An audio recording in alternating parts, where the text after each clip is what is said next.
प्रभु का धन्य नाम की महिमा हो। प्रभात मनन का सत्र 429 में आप सभी श्रोतागण का हार्दिक स्वागत करता हूं। आइए आज का मनन के लिए हम पढ़ते हैं इफिसी अध्याय 1 पद 7 और 8। हमको उसमें उसके लहू के द्वारा छुटकारा अर्थात अपराधों की क्षमा उसके उस अनुग्रह के धन के अनुसार मिला है, जिसे उसने सारे ज्ञान और समझ सहित हम पर बहुतायत से किया। पंडित धर्म प्रकाश शर्मा एक उच्च शिक्षा प्राप्त व्यक्ति और बिरला जैसे बड़े कंपनियों में उच्च स्तरीय पदाधिकारी आदि थे। वो प्रभु में आने के पूर्व राजस्थान के वरिष्ठ कांग्रेस नेता और भूतपूर्व प्रधानमंत्री इंदिरा गांधी के करीबी भी थे। ब्राह्मण भूमिका के धर्म प्रकाश जी प्रभु में आने के बाद एक बार श्रीमती इंदिरा गांधी से सुसमाचार बताने की कोशिश की। प्रत्युत्तर में श्रीमती इंदिरा गांधी ने शर्मा जी से इस प्रकार बोली, धर्म प्रकाश जी, जब मैं न्यूजीलैंड में पढ़ाई कर रही थी 3 बार बाइबल पढ़ी, पर मुझ पर बाइबल का कोई प्रभाव नहीं हुआ। भारतीय प्रधानमंत्रियों में इंदिरा गांधी का स्थान अत्यंत महत्वपूर्ण है। किसी ने इंदिरा गांधी के बारे में इस प्रकार कहा, भारत के प्रधानमंत्रियों में एक ही मर्द था, वो इंदिरा गांधी थी। अमेरिका के धमकी को नजरअंदाज करके भारत को परमाणु शक्ति बनाना, लाहौर तक घुसकर पाकिस्तान पर हमला करना, बांग्लादेश को पाकिस्तान से अलग करना, पंजाब का आतंकवाद को समाप्त करना आदि इंदिरा गांधी की कामयाबियों की गिनती अनेक है। इतना ज्ञानी एवं समझदार एक व्यक्ति होने के बाद बाइबल पढ़ते वक्त उद्धार का ज्ञान, पाप क्षमा का ज्ञान इत्यादि इंदिरा गांधी को क्यों नहीं मिला? पढ़ी गई पद के अनुसार हमें छुटकारा अर्थात अपराधों की क्षमा देने ही परमेश्वर की आशीष नहीं, वरन उस छुटकारे को उसके सारे ज्ञान और समझ सहित देना भी परमेश्वर की आशीष है।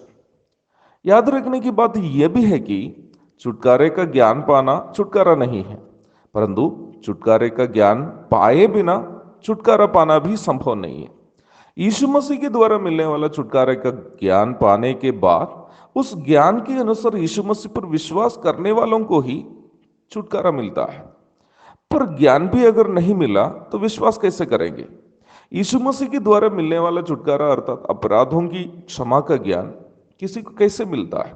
पहला कुरिन्थी अध्याय 2 पद 7 से 10 तक के पदों में हम इस प्रकार पढ़ते हैं, परंतु हम परमेश्वर का वो गुप्त ज्ञान भेद की रीति पर बताते हैं, जिसे परमेश्वर ने सनातन से हमारी महिमा के लिए ठहराया, जिसे इस संसार के हाकिमों में से किसी ने नहीं जाना, क्योंकि यदि वे जानते तो तेजोमय प्रभु को क्रूस पर ना चढ़ाते।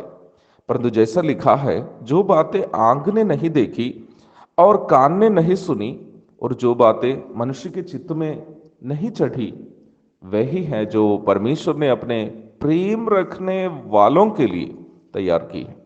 परंतु परमेश्वर ने उनको अपने आत्मा के द्वारा हम पर प्रकट किया, क्योंकि आत्मा सब बातें वरन परमेश्वर की गूढ़ बातें भी जानता है।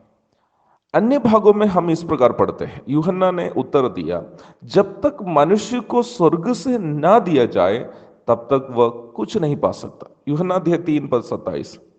यीशु मसीह कहता है, कोई मेरे पास नहीं आ सकता जब तक पिता जिसने मुझे भेजा है उसे खींच ना ले। यूहन्ना अध्याय 6 पद 44।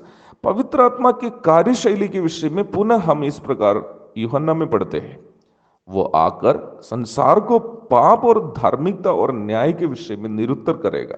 यूहन्ना अध्याय 16 पद 8। तब बात बहुत ही स्पष्ट है, ईश्वरीय ज्ञान चाहे वो पाप क्षमा के संबंध में हो या फिर किसी अन्य विषय के संबंध में हो, तब तक कोई मनुष्य जान नहीं पाएंगे जब तक परमेश्वर स्वयं उनको नहीं बताता है, चाहे वो कितना बड़ा ज्ञानी भी क्यों ना हो।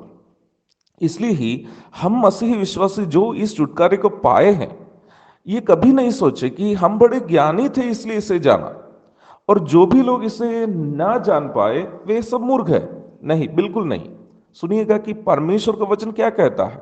हे भाइयों, अपने बुलाए जाने को तो सोचो कि न शरीर के अनुसार बहुत ज्ञानवान और न बहुत सामर्थी और न बहुत कुलीन बुलाए गए, परंतु परमेश्वर ने जगत के मूर्खों को चुन लिया है कि ज्ञानवानों को लज्जित करे, और परमेश्वर ने जगत के निर्बलों को चुन लिया है कि बलवानों को लज्जित करे, और परमेश्वर ने जगत के नीचों और तुच्छों को, वरन जो है भी नहीं उनको भी चुन लिया कि उन्हें जो है व्यर्थ ठहराए। पहला कुरिन्थी अध्याय 1 पद 26 से 29 तक। प्यारो, आज हम मसीही उस छुटकारे को पाए हैं तो बस इस वजह से है कि प्रभु ने हमें उस छुटकारे का ज्ञान और समझ दिया, इसलिए नहीं कि हम जगत के अन्य ज्ञानियों से अधिक ज्ञानी थे। आइए आज सुबह हम उस प्रेमी परमेश्वर के सामने घुटनों को टेकते हैं और धन्यवाद स्वरूप 2 बूंदा आंसू उनको अर्पण करते हैं, क्योंकि उन्होंने हम अज्ञानी एवं मूर्खों को इस महान छुटकारे के ज्ञान और समझ उसके अनुग्रह के धन के अनुसार दिया है। धन्य है उनका नाम। आमीन।